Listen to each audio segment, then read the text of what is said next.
Howdy folks, à partir de 2024, les Oscars vont appliquer de nouveaux standards pour la nomination du meilleur film de l'année.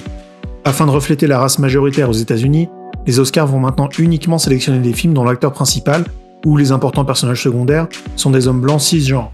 Il sera possible pour les studios de passer outre la règle dans le cas où le film ne se prête pas à une telle représentation. Si et seulement si il emploie des stagiaires blancs. Nous supposons que toutes les vérifications devront passer par 23andMe, défendu devant une commission dirigée par Elizabeth Warren, et que l'échantillon de salive ne sera pas testé pour détecter les drogues et les MST, dont Hollywood, à défaut de proposer des talents de nos jours, en regorge.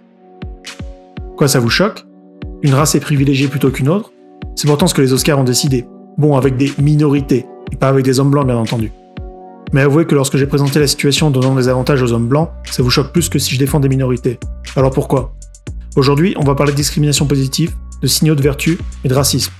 Vous êtes sur The American Dream et écoutez Trigger Warning. Bon, je clarifie une dernière fois la situation. Mon début de vidéo était bien entendu une satire. Ce qui s'est vraiment passé, c'est que la semaine dernière, l'Academy de Motion Picture qui gère les Oscars a publié une liste de critères à entrer en vigueur en 2025 pour la nomination à l'Oscar du meilleur film. Jusque-là, il fallait que le film fasse 40 minutes.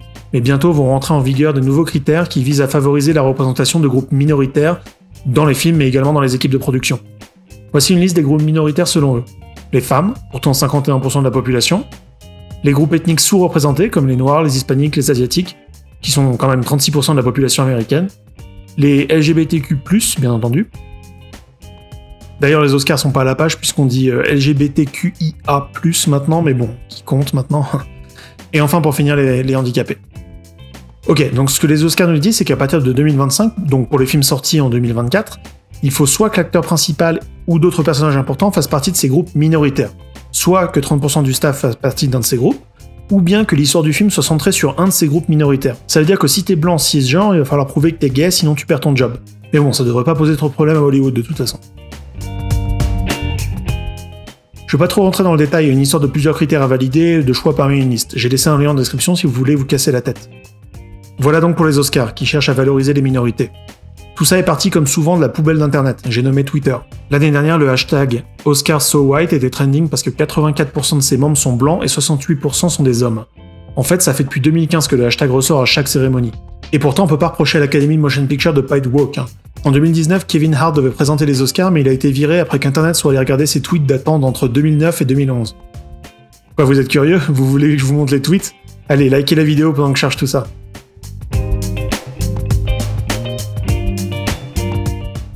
Bon, en gros, il a écrit des tweets avec des fautes pour dire que si son fils jouait à la poupée, il lui casserait la maison Barbie sur la tête en lui disant « Stop, c'est gay ». Il a ensuite insulté des gens de tête de gros PD et comparé la photo de profil d'un mec avec une campagne pro-sida. Bon, ça c'était en 2010. En 2019, Kevin Hart devait présenter les Oscars, et immédiatement, la police de la pensée s'est mise à creuser ses tweets. Pourtant, Kevin Hart ne s'excuse pas. Dans un post Instagram, il dit qu'il a changé et ne souhaite pas revenir sur son passé. Au final, Kevin Hart a été forcé de se retirer des Oscars, et on dirait bien que personne à Hollywood n'était prêt à se refaire inspecter par la police du politiquement correct, parce que depuis 2019, il n'y a plus de présentateurs aux Oscars. On dirait que personne n'a voulu prendre le risque. Bref, depuis 2014, les Oscars perdent en popularité, enregistrant presque 2 fois moins de téléspectateurs en 2020 qu'en 2014. Alors, est-ce que c'est la faute d'une institution raciste ? Moi, je pense pas. Depuis 2015, les Oscars sont en quête de wokeness. Jimmy Kimmel, célèbre présentateur de talk-show bien pensant et sévèrement anti-Trump, a présenté les Oscars 2 années d'affilée, en 2017 et 2018. En 2018, justement, The Shape of Water, un film où l'héroïne a une relation sexuelle avec un poisson, spoiler alert, reçoit l'Oscar du meilleur film. En 2019, le biopic d'un artiste noir mettant en évidence la ségrégation remporte l'Oscar du meilleur film. En 2020, ce sera Parasite, un film étranger dénonçant la lutte des classes. Les Oscars recherchent à gagner des points, la compétition est devenue artificielle et ça se voit. Je pense que c'est pour ça que les audiences des Oscars descendent chaque année. Qui a envie de voir une bande d'hypocrites lancer des signaux de vertu à qui veut l'entendre alors qu'Hollywood est devenu le nouveau Sodome et Gomorrhe ? Parce que oui, vous pensiez que c'était sincère cette nouvelle volonté d'intégration ? On parle là d'Hollywood, de gens bien déconnectés. On parle de gens qui s'applaudissent parce que l'un d'entre eux a décidé de réutiliser le même costume plus d'une cérémonie. On parle de gens qui ont planqué Harvey Weinstein pendant 30 ans. Tout le monde savait que c'était un serial pervers. Le mec a été balancé sous le bus de #MeToo par les gens des Oscars uniquement parce qu'il était clair qu'il pouvait plus être protégé. Il sert maintenant une sentence de 23 ans dans la même prison où se trouve l'assassin de John Lennon. Il y a 960 autres prisonniers avec lui, et je pense qu'ils savent très bien comment procéder à un bon casting. Allez, on arrête les sottises. Comme beaucoup d'institutions, l'Academy de Motion Picture qui s'occupe des Oscars est en quête de signaux de vertu. Autant avant 2015 il suffisait d'inviter et de serrer la main de Barack Obama pour être bien vu, autant maintenant il faut satisfaire la foule Twitter en quête de surenchère politique sur qui sera le plus woke. Bien sûr, les promesses sont vides, il n'y a pas réellement de conviction derrière. Après tout ce que demande la foule, ce sont des signaux de vertu et pas de vraies vertus. Les Oscars décernent 24 récompenses chaque année. Celle du meilleur film est la plus prestigieuse, mais il y a aussi celle du meilleur acteur, meilleur effet visuel, meilleure bande originale. Les objectifs d'inclusion dévoilés par l'Académie de Motion Picture la semaine dernière ne concernent que l'Oscar du meilleur film. Et là encore, je vous ai dit qu'il y avait plusieurs critères. Il faut en valider 2 pour pouvoir être nommé. En bas de la liste se trouvent des critères atteignables par tout le monde. Numéro 1, le studio doit proposer des stages rémunérés et des formations aux gens minoritaires que j'ai cités en début de vidéo. Numéro 2, le studio doit avoir des directeurs marketing, de publicité et de distribution qui font partie des groupes raciaux sous-représentés. C'est-à-dire, encore une fois, tous sauf blancs. Même si en Californie, où se trouve Hollywood, il y a plus de latinos que de blancs, mais bon, ça c'est pas grave. Bref, en fait, si le studio propose des stages aux Mexicains et nomme une femme noire comme directrice marketing sur Google+, ça suffit pour être quand même sélectionné. Ça valait le coup de faire une liste de critères sur le type de film et la race des acteurs si au final il suffisait que je paye des stagiaires indonésiens. Encore une fois, tout est dans le signalement de vertu, pas dans les faits. Au Golden Globe 2019, autre cérémonie où la crème de la crème hollywoodienne s'auto-congratule, Ricky Gervais, qui présentait, a profité de son temps de parole pour incendier l'élite hollywoodienne. Well, you say you're woke, but the companies you work for, I mean, unbelievable. Apple, Amazon, Disney.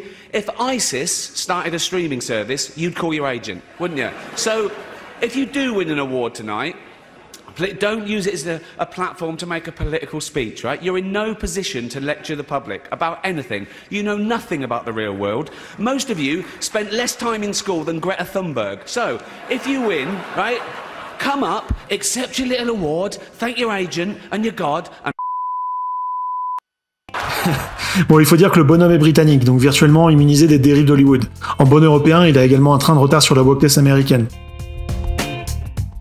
Bien entendu, ces gens du show business sont là pour le show, et ils donnent à la foule ce qu'ils veulent.